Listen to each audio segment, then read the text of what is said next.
Hello everyone, welcome to English class.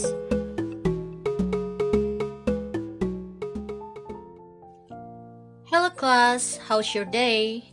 Today we will start with a new topic. It's related to grammar. If you want to convey something in different way, it's really useful to learn. Let's say Tom chases Gary. It has different meaning with Jerry chases Tom, but it has similar meaning to Jerry is chased by Tom. How come? It's why learning grammar is important because it may affect the meaning. Our topic today is related to that case. Yes, it's active and passive voice. Sebelum kita mulai pelajaran tentang active and passive voice, perlu diingat kembali bahwa active and passive voice tidak hanya ada di bahasa Inggris, tetapi juga bahasa Indonesia yang biasa disebut dengan kalimat aktif dan kalimat pasif. Active voices are sentences in which the subject actively do the action. Kalimat aktif adalah kalimat yang subjeknya aktif melakukan sesuatu. Meanwhile, passive voices are sentences in which the subjects are the ones that experience the action and not the ones performing the action. Jadi kalimat pasif adalah kalimat yang subjeknya dikenai suatu tindakan. Untuk lebih memahami active and passive voice, perhatikan perubahan kalimat aktif ke kalimat pasif dalam bahasa Indonesia berikut. Yang pertama, ayah memperbaiki sepeda saya menjadi sepeda saya diperbaiki oleh ayah. Yang kedua, saya meminum jus jeruk itu menjadi jus jeruk itu diminum oleh saya. Yang ketiga, dia merobek buku ini menjadi buku ini dirobek oleh dia. Kemudian, ibu menjahit baju saya menjadi baju saya dijahit oleh ibu. Kemudian yang terakhir, adik memainkan gitar dengan keras. Gitar dimainkan oleh adik dengan keras. Dilihat dari contoh tersebut, walaupun posisi subjek atau pelaku dengan objeknya diubah, tetapi masih memiliki arti yang sama. Karena perubahannya berdasarkan aturan yang benar. Seperti pada kalimat aktif, kata kerjanya diawali dengan me atau ber. Sedangkan jika diubah ke kalimat pasif, maka kata kerjanya haruslah berubah menjadi diawali dengan di atau ter. Hal itu agar makna kalimatnya tetap sama. Bayangkan, jika posisi subjek dan objeknya diubah tanpa mengubah kata kerjanya. Contoh, dari ayah memperbaiki sepeda saya menjadi sepeda saya memperbaiki ayah. Kedua kalimat itu tidak memiliki makna yang sama atau maknanya berbeda. Agar memiliki makna yang sama, kata kerjanya haruslah diubah dalam bentuk di, yaitu menjadi sepeda saya diperbaiki oleh ayah. Oleh karena itu, pentingnya memahami peraturan dalam mengubah kalimat aktif ke kalimat pasif. Lalu pertanyaan yang bisa muncul, jika maknanya sama, untuk apa susah-susah mengubah ke kalimat pasif jika cukup mengungkapkan sesuatu dengan kalimat aktif? Alasan yang pertama adalah untuk variasi berbahasa. Yang kedua adalah untuk mengubah fokus pembicaraan. Jika pembicara lebih memfokuskan pembicaraan terhadap objek suatu kalimat dan pelaku atau subjeknya dianggap tidak penting, maka digunakanlah kalimat pasif. Coba lihat pada contoh yang pertama.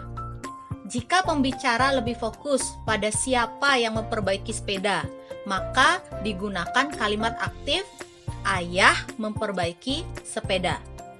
Namun jika yang dianggap penting itu adalah sepeda yang sedang diperbaiki dan siapa yang memperbaiki itu dianggap tidak penting, maka gunakanlah kalimat pasif.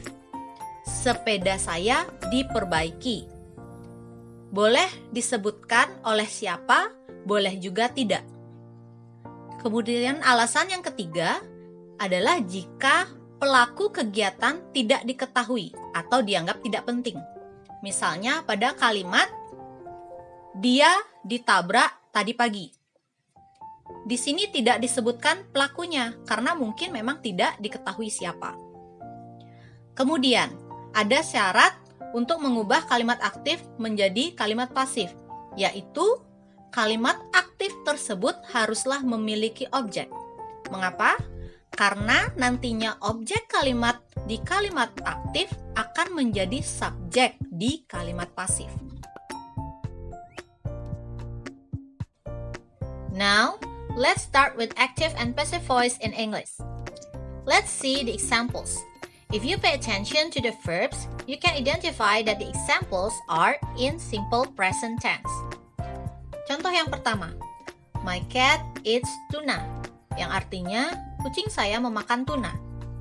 Jika ingin mengubah ke kalimat pasif atau passive voice, selain mengubah posisi subjek dan objek yaitu kucing dan tuna, haruslah juga mengubah verbnya atau kata kerjanya. Jika posisinya saja diubah tanpa mengubah verb atau kata kerjanya, yaitu tuna eats my cat, yang berarti tuna memakan kucing saya, tentunya maknanya berbeda. Agar maknanya sama, maka verbnya harus diubah ke bentuk pasif, yaitu dengan mengganti verbnya menjadi verb 3 dan di depannya ditambahkan to be, yaitu am, is, atau are. Sehingga my cat eats tuna, jika diubah menjadi kalimat pasif, maka menjadi tuna is eaten by my cat, yang artinya tuna dimakan oleh kucing saya. Sekarang coba perhatikan contoh yang kedua. I sell the cakes. Saya menjual kue. Jangan sampai kalian mengubahnya menjadi the cake sells me atau kue menjual saya. Be careful. Ingat menambahkan to be dan mengubah verbnya menjadi verb 3, yaitu the cakes are sold. Apakah perlu ditambahkan by me? Jawabannya boleh iya, boleh tidak. Jika pelakunya adalah saya, pada kalimat pasif, oleh saya atau by me, boleh dikatakan, boleh juga tidak. Selain itu, jika pelakunya dianggap tidak penting siapa, pelaku tersebut juga boleh dikatakan, boleh juga tidak pada kalimat pasif. Kemudian kita lanjutkan pada contoh yang ketiga. She does not treat me every day. Contoh ini merupakan kalimat negatif karena berisi kata tidak atau not. Maka pada kalimat pasifnya, kata tidak yaitu not ditambahkan setelah to be menjadi I'm not treated by her every day.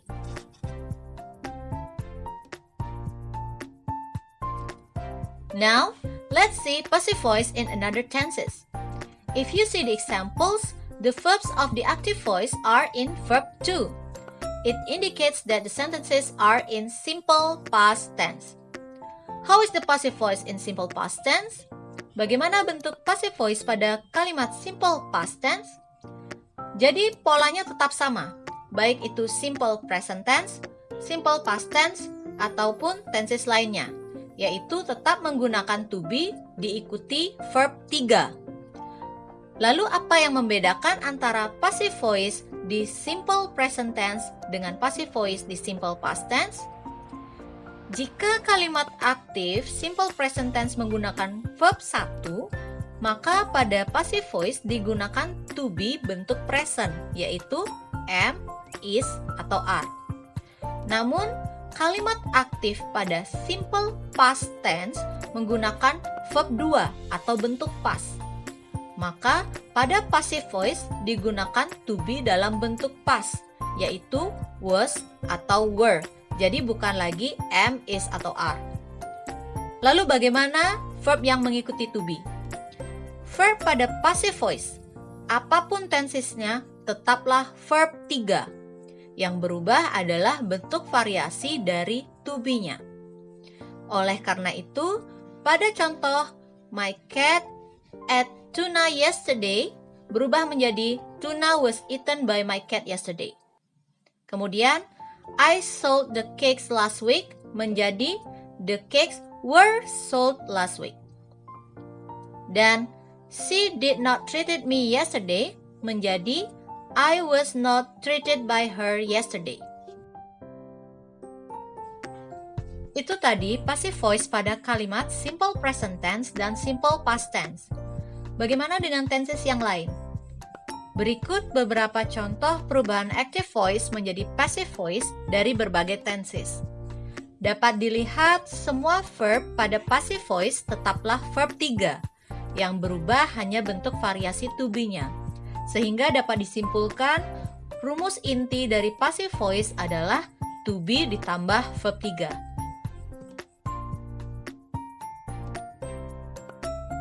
Finally, we reach to the conclusion.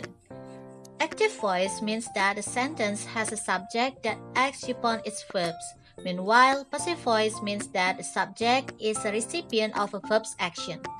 Jadi, kalimat aktif merupakan kalimat yang subjeknya bertindak sebagai pelaku suatu tindakan, sedangkan kalimat pasif subjeknya merupakan penerima imbas dari suatu tindakan. Here, the passive voice is always constructed with a conjugated form of to be plus the verb's past participle. Jadi, passive voice secara umum disusun oleh to be ditambah verb 3. Well, class, that's all information about active and passive voice. Thank you and see you on the next topic.